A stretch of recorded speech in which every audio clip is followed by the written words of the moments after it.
సంతోష్ నగర్ లో దేవాలయం మీద దాడి, జుక్కల్లో దుర్గామాత అమ్మవారి మీద దాడి,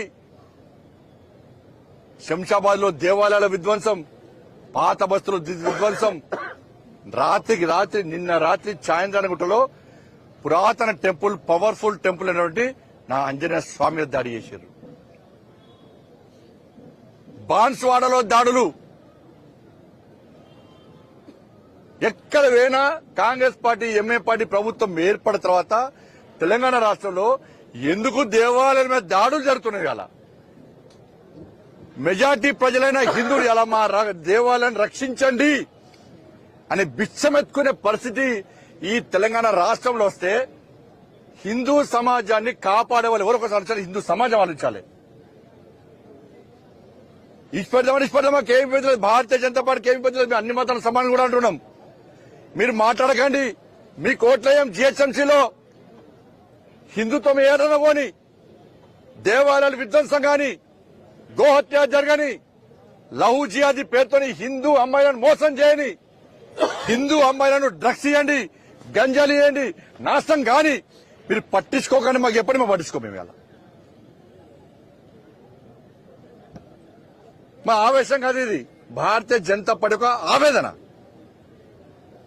మా కసితో ఉన్నారు. ఇవాళ హిందూ ధర్మాన్ని, హిందూ సమాజాన్ని కాపాడుకోసం నా కార్యకర్తలు, భారతీయ జనతా పార్టీ కార్యకర్తలు ఇవాళ రామచంద్ర గారి నేతృత్వం కసితో ఉన్నాం. మేము సంకల్పం తీసుకొని మేము ఉన్నాం.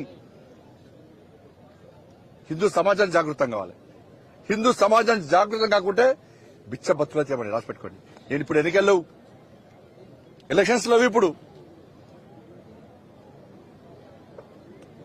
రంజాన్ కు ఎగ్జామ్షన్ ఇస్తారు, ఇబ్బందులు ఇవ్వచ్చు. కానీ హనుమాన్ దీక్ష చేసుకుంటే స్కూళ్ళకి రానియరు. అయ్యప్ప దీక్ష చేసుకుంటే పోలీసులను డ్యూటీ అనియరు. భవానీ దీక్ష తీసుకుంటే టైం ఇవ్వరు, పూజ చేసుకునే టైం ఇవ్వరు. వరంగల్ హనుమాన్ చాలీసా వాడితే బయటికి ఓడుతున్నారు.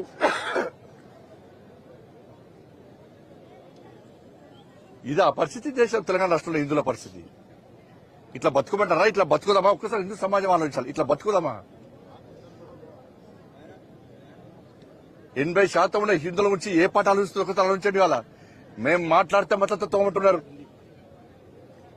ఇవాళ కరీంనగర్ ఎన్నికల్లో ముస్లిం మహిళలందరూ జాగృతమయ్యారు. ఎస్, మాకు పెద్దన్న మా నరేంద్ర మోడీ, మా పెద్దన్న నరేంద్ర మోడీ గారి పువ్వు గుర్తుకే ఓటేస్తామని చెప్పి ఇలా కరీంనగర్ పార్లమెంట్ లో కానీ తెలంగాణ రాష్ట్రంలో హిందూ మహిళలందరూ ఒక్కతాటిపై వచ్చి ఇలా భారతీయ జనతా పార్టీకి ఓటేసిన చరిత్ర ఇలా కరీంనగర్లో జరిగింది. ముస్లిం మహిళలు ఒక్కటే. వాళ్ళ ముస్లిం మహిళల గురించి మేము మాట్లాడుతున్నాం. ఇంత దుర్మార్గం బాన్స్వాడలో ఎంఎం పార్టీ వాళ్ళు రాళ్లేసి తలకాయలు వలుతాయా, కాళ్ళు చేతులు రుతాయా అని చెప్పి కనీసం చూడకుండా రాళ్ల దాడి చేస్తే నేను వీడియోను డీజీపీ గారు పంపినా, పోలీస్ అధికారులకు పంపినా, మీడియాకు పంపినా. కానీ చర్యలు ఎవరు తీసుకున్నారు? 27 మంది అమాయక కార్యకర్తల మీద భారతీయ జనతా పార్టీ హిందూ సంఘం కార్యకర్తలు 27 మందిని అరెస్ట్ చేసి లోపలించి జైలుకు పంపారు. ఉదయానికి ఉదయం మబ్బులలో పోయి ఇలా పల్లెటూరులో పడి ఇలా వీడియోలు చూస్తున్నాం. మీరు దాడులు చేశారని అమాయక కార్యకర్తలు కలిసి రిమాండ్ చేస్తున్నారు. నేను హెచ్చరిస్తున్నా. ఇవాళ బాన్స్వాడ నేను పోతా, బాన్స్వాడ పక్కా పోతా. నాకు పోయే అవకాశం లేదు ప్రభుత్వం. నా కార్యకర్తలను కాపాడడానికి, నా ధర్మాన్ని కాపాడడానికి పక్క బాన్స్వాడ పోయే ప్రయత్నం చేస్తున్నా. లేకుంటే వెంటనే మీరు అరెస్ట్ ఆపేయండి. మీరు అలా బాన్స్వాడలో ఎంఎం పార్టీ గుండా నా కొడుకు ఫస్ట్ అరెస్ట్ చేయండి. దాడులు చేసింది వాళ్ళు. బోధనలో ఒక అడ్వకేట్ లేడీని కొట్టిరు వాళ్ళ ఎంఏ పార్టీలు, ఒక లేడీ అడ్వకేట్ని కొట్టిరు వాళ్ళ. అరే, దేవాలయ మీద దాడులే, హిందువుల మీద దాడులే, అడ్వకేట్ల మీద దాడులే, బీజేపీ నాయకుల మీద దాడులే, పోలీసుల మీద దాడులే, పోలీస్ ఆఫీసర్ మీద దాడులే. ఇన్ని అరాచకాలు తెలంగాణ రాష్ట్రంలో ఎంఎం పార్టీ చేస్తుంటే, కాంగ్రెస్ పార్టీ ఎంఎం పార్టీని మోస్తుంటే, వాళ్ళకు జోక్తుంటే ఎందుకు మాట్లాడొద్దని అడుగుతున్నాను నేను. ఎందుకు పక్కా మాట్లాడతాం మేము. ఇలా జిహెచ్ఎంసీ ఎన్నికలని చెప్పి ఎంఎం పార్టీకి ఇలా రేవంత్ రెడ్డి వాళ్ళ తాత ఆస్తి వాళ్ళ నాన్న ఆస్తున్నట్టే ఇలా ఎంఎం పార్టీ రాసేసాడు, 3 ముక్కలు చేసాడు. పక్కా తిరుగుతాం. Congress party MM party Bhagavatam అంతా బయటపడతాం. ఇవాళ బిడ్డ 3 కార్పొరేషన్లో ఇలా భారతీయ జనతా పార్టీ పక్కా గెలుస్తుంది, గెలిచి తీరుతానన్న నమ్మకం ఇలా మాకుంది. ప్రజలందరూ జాగృతం కావాలి. అభివృద్ధి చేసేదే మేము. భాగ్యనగర్ అభివృద్ధికి నిధులు ఇచ్చింది నరేంద్ర మోడీ ప్రభుత్వం. బీఆర్ఎస్ పార్టీ ఒక్క పైసా వేయలే, కాంగ్రెస్ పార్టీ 27 నెలలు ఒక్క పైసా వేయలే. 27 నెలలు అయింది వాళ్ళు వచ్చి. 18 క్యాబినెట్లు నిర్వహించుకున్నారు వాళ్ళు. 18 క్యాబినెట్లలో ఏ రోజు ఎంఐఎం పార్టీ, గతంలో బీఆర్ఎస్ పార్టీ అని ఇప్పుడు కాంగ్రెస్ పార్టీ అని, అరే పాత బస్తీలో మేము రాజ్యం వెళ్తున్నాం, మా పాత బస్తీ అభివృద్ధికి నిధులు అని చెప్పి ఏ ఒక్కరోజైనా ఎంఐఎం పార్టీ పాత బస్తీ అభివృద్ధి కోసం అడిగిందా? ఇలా పాత బస్తీలో ముస్లిం సమాజం ఆలోచించాలి. ఓవైసీ ఆస్తులు పెరుగుతున్నాయి, ఓవైసీ కుటుంబం ఆస్తులు పెరుగుతున్నాయి. ఓవైసీ ఏ ప్రభుత్వం ఉంటే ఆ ప్రభుత్వానికి ఏ ఓవైసీ కుటుంబం ఇవాళ దాసోహం అంటే వాళ్ళ వ్యాపారాలు పెంచుకునే ప్రయత్నం చేస్తున్నారు, వాళ్ళ ఆస్తులు పెంచుకునే ప్రయత్నం చేస్తున్నారు. ఇలా పాత బస్తీలో ఉన్న ముస్లింస్ ఆస్తులు పెరిగినాయా? మీ బతుకులు బాగుపడ్డాయా? మీ పిల్లలకు ఉద్యోగాలు వచ్చినాయా? మీకు ఇండ్లు వచ్చినాయా? మీ గల్లీలో రోడ్లు ఉన్నాయా? మీకు లైట్లు వచ్చినాయా? మీకు వాటర్ సప్లై ఉన్నాయా? ఏం లేవు. అక్కడ ఏం లేవు. సపరేట్ రాజ్యం మీద ఎంఐఎం పార్టీ 3 త్రిపుల్ ఎన్ని పోయినా వాళ్ళకు ట్యాక్స్ చాలా నేరు. కరెంటు బిల్లు కట్టిన అడుగుతుంది దాడులే, నల్లా బిల్లు అడుగుతుంది దాడే, ఇంటి పని అడుగుతుంది దాడే. పన్నులు మేం కట్టాలి, పైసలు వాళ్ళకు. అది నేను అప్పీల్ చేస్తున్నా. 27 ఇలా 18 క్యాబినెట్ మీటింగ్లు అయితే ఏ ఒక్క రోజుగా క్యాబినెట్ లో, నిన్న కూడా క్యాబినెట్ లో 2500 మహిళలకు ఇస్తానియలే. హైదరాబాద్ లో ఎంతమంది 2500 మహిళలు ఇచ్చిర్రు? 4,000 రూపాయలు ఆసరా పెన్షన్ ఇస్తున్నారు మహిళలకు, ఆ తాతమ్మలకు. దాని గురించి చర్చ లేదు. రైతు భరోసా ఇస్తున్నారు, రైతు ఎదురుస్తున్నారు, దాని గురించి చర్చ లేదు. ఉద్యోగాలు ఇస్తున్నారు, దాని గురించి చర్చ లేదు. ఇలా 5 డిఎల్ ఇవ్వాలి ఉద్యోగస్తులకు, దాని గురించి చర్చ లేదు. పీఆర్సీ ఇంతవరకు అమలు చేస్తలేరు, దాని గురించి చర్చ లేదు. పదవీ విరమణ పొందిన ముస్లింలు వచ్చి మా పైసలు మాకి చచ్చిపోయేటట్టు ఉన్నామని చెప్పి 61 మంది చచ్చిపోయారు ఇప్పటికి. వాళ్ళ పైసలు వాళ్ళకి ఇవ్వడానికి పైసలు లేవట. గాని ముఖ్యమంత్రి శిక్షణ తరగతులు ఏమి ఇవ్వాలి? అరే దేశం కోసం పనిచేయండి, సమాజం కోసం పనిచేయండి, ప్రజలకు సేవ అని చెప్పే ముఖ్యమంత్రి కాదట. 1000 కోట్ల కార్యకర్తలు అందరూ కలిసి డూప్లికేట్ గాంధీ కుటుంబానికి ఇవ్వాలట. రాష్ట్ర ముఖ్యమంత్రి మూటలు మోయడానికే ఉన్నాడు ఢిల్లీకి. మరి ఆ 1000 కోట్లు ఇలా పెన్షన్, ఇలా రిటైర్మెంట్ అయినటువంటి వాళ్ళ పదవి విరమణ ఉద్యోగస్తులు దిగలేకపోతున్నారు. 1000 కోట్లు అడిగేచ్చు కదా, మీ కార్యకర్తలు అంతా అడిగేచ్చు. ప్రభుత్వం మీదే. హైదరాబాద్కి వస్తే వాళ్ళ ముసలి చూడ కూడా కాళ్ళు లేవు, వాళ్ళకు అవస్థలున్నారు. గురవర గుంజుకపోయి అరెస్ట్ చేసిన వాళ్ళకి మా పైసలు మాకు ఇవ్వమంటున్నారు. నేనేమంటాడు? ప్రమాద బీమా అట. బతికినోడికి పైసలు ఇయ్యాడట, వాళ్ళ పైసలు వాళ్ళకు. చచ్చిపోయాక ప్రమాద బీమా ఇస్తాడట. అంటే బతుకుంటే పరిహారం, చచ్చిపోతే సంతాపం. ఈ ప్రభుత్వ పాలసీ. బతుకున్న వాళ్ళకు వాళ్ళ బెనిఫిట్స్ వాళ్ళకి ఏమంటే ఇయ్యాడు, కానీ చచ్చిపోయాక బీమా ఇస్తాడు. ఏం చేస్తాడు? బేసిక్ నుంచి 1.5% అమౌంట్ తీసుకొని నువ్వు ఇచ్చేదేంది అంటే, రాష్ట్ర ప్రభుత్వం ఉద్యోగస్తుల పైసలతోని ఇన్సూరెన్స్ బిజినెస్ చేస్తున్నది. ఇన్సూరెన్స్ బిజినెస్ దానికంట కొన్ని రోగాలకంట మళ్ళీ అది ట్రీట్మెంట్ కొన్ని హాస్పిటల్కే పరిమితమట. ఆ పైసలు ప్రైవేట్ ఏజెన్సీ అనుకుంటే మొత్తం అన్ని ఆ కార్పొరేట్ హాస్పిటల్ కూడా వైద్యం ఉంటుంది, అన్ని రోగాలకు వైద్యం ఉంటుంది. నువ్వు ఇచ్చేదేంది వాళ్ళ?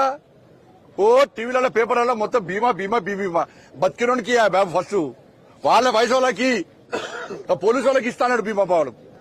ఒక్క నిమ్స్ హాస్పిటల్ ట్రీట్మెంట్ వాళ్ళకు, ఒక్క నిమ్స్ హాస్పిటల్ ట్రీట్మెంట్ వాళ్ళకు నెలకు వాళ్ళకి 1000 రూపాయలు కట్ చేస్తారు వాళ్ళకి. ఆ 15,000 రూపాయలు సంవత్సరానికి వేరే ఇన్సూరెన్స్ కడితే అన్ని కార్పొరేట్ హాస్పిటల్ వాళ్ళకి వైద్యం ఉంటుంది, అన్ని రోగాలకు వైద్యం ఉంటుంది.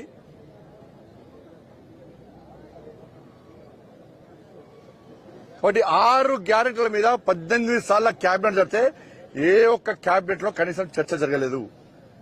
అందుకే జిహెచ్ఎంసీ ఎన్నికల్లో మా రామచంద్ర గారి నేతృత్వంలో అందరం పనిచేస్తాం. నేను జిహెచ్ఎంసీ భాగ్యనగర్ ప్రజలకు అప్పీల్ చేస్తున్నా, మీరు పోయినసారి ఎన్నికల్లో ఎటువంటి జాగృతమైనో అభివృద్ధి చేయడం మా బాధ్యత. చేస్తున్నది నరేంద్ర ప్రభుత్వం. అభివృద్ధి మా నినాదం, హిందుత్వమే మా అజెండా. 100% ఈ భాగ్యనగర్ లో సమాజాన్ని జాగృతం చేస్తాం. ఇలా ముస్లిం మహిళలకు అప్పీల్ చేస్తున్నా, ఇలా మీకు రక్షణ ఉండాలంటే ఇలా భారతీయ జనతా పార్టీ ఈ 3 కార్పొరేషన్లో కాషాయ జెండా రేపరేపు ఆడించాలి. అప్పుడే ఈ భాగ్యనగర్ కాపాడబడుతుంది. లేకుంటే ఇదే విధంగా దాడులు జరుగుతాయి. నేను మళ్ళీ చెప్తున్నా, బాన్సువాడలో అరెస్టులు ఆపండి. బాన్సువాడలో అరెస్టులు ఆపకుంటే ఆ ఆజ్యం తెలంగాణ మొత్తం వ్యాపించే ప్రమాదం ఉంది. మేము చట్టాన్ని కాపాడాలని మేమంటున్నాం, శాంతి భద్రతలు కాపాడాలని మేమంటున్నాం, చట్టానికి అనుగుణంగా వివరించే వ్యక్తులు మేము. కానీ పోలీసు అధికారులు అక్కడ ఎంఏ పార్టీ నాయకులకు అడుగులకు మడుగులు వచ్చి అమాయక కార్యకర్తలు అరెస్ట్ చేస్తున్నారు. అరెస్టులు వెంటనే ఆపండి, అరెస్టులు ఆపండి. అరెస్టులు ఆపకుండా మాత్రం దాని పర్యవసానాలు ఏ విధంగా ఉంటాయో మీకు తెలుసు. భారతీయ జనతా పార్టీ కార్యకర్తలు తెలంగాణ రాష్ట్రంలో తలుచుకుంటే ఏ విధంగా ఉంటుందో నేను కార్యకర్తలు అప్పిస్తున్నా. భారతీయ జనతా పార్టీ కార్యకర్తలారా, మీకు 2 చేతులు జోడించి మొక్కుతున్నాను. నేను సోషల్ మీడియాలో వాడు వీడు పెట్టేది మీరు పట్టించుకోకండి. వాళ్ళ మళ్ళా యుద్దం ప్రారంభించే రోజు వచ్చినాయి. వాళ్ళ సనాతన ధర్మం అప్రతిష్ట పాలవుతున్నది. ధర్మాన్ని హేళన చేస్తున్నారు. సమాజాన్ని, హిందూ సమాజాన్ని చీల్చే ప్రయత్నం చేస్తున్నారు. హిందూ దేవాలయం దాడులు జరుగుతున్నాయి. బిస్తర్ దుల్పండి, కాషాయ జెండా కమలపు జెండా పట్టుకొని బయట రండి. ఇవాళ జిహెచ్ఎంసీ ఎన్నికల్లో కాంగ్రెస్ పార్టీకి గుణపాఠం చెప్పాలి. బీఆర్ఎస్ పార్టీ ఆల్రెడీ అడ్రస్ లేకుండా పోయింది. ఇవాళ మన దమ్మేందో చూపట్టాల్సిన బాధ్యత ప్రతి భారతీయ జనతా పార్టీ కార్యకర్త మీద ఉందని చెప్పి అందరికీ అప్పీల్ చేస్తూ ఇలా కరీంనగర్ లో మా గెలుపుకు సహకరించిన రాష్ట్ర అధ్యక్షుడు రామచంద్రరావు గారికి, రాష్ట్ర పార్టీకి అందరూ కూడా హృదయపూర్వక ధన్యవాదాలు తెలియజేస్తూ బీఫామ్ ఇచ్చి మా అభ్యర్థులు పోటీ చేసే అవకాశం ఉన్నటువంటి నరేంద్ర మోడీ గారికి, నితిన్ నబీన్ గారికి, అమిత్ షా గారికి హృదయపూర్వక ధన్యవాదాలు తెలియజేస్తున్నాం. అందరికీ జై శ్రీరామ్.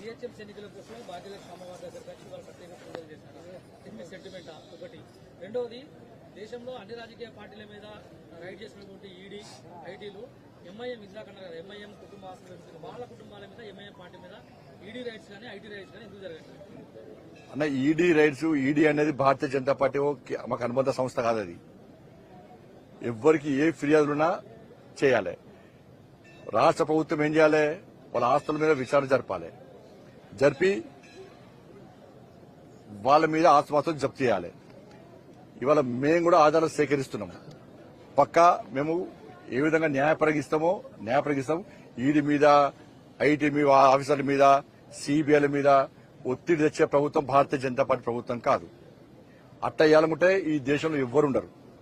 గతంలో కాంగ్రెస్ పార్టీ చేసినట్టు మేము చెయ్యం. మేము న్యాయబద్దంగా ఏ ఫిర్యాదులున్నా వాళ్ళకి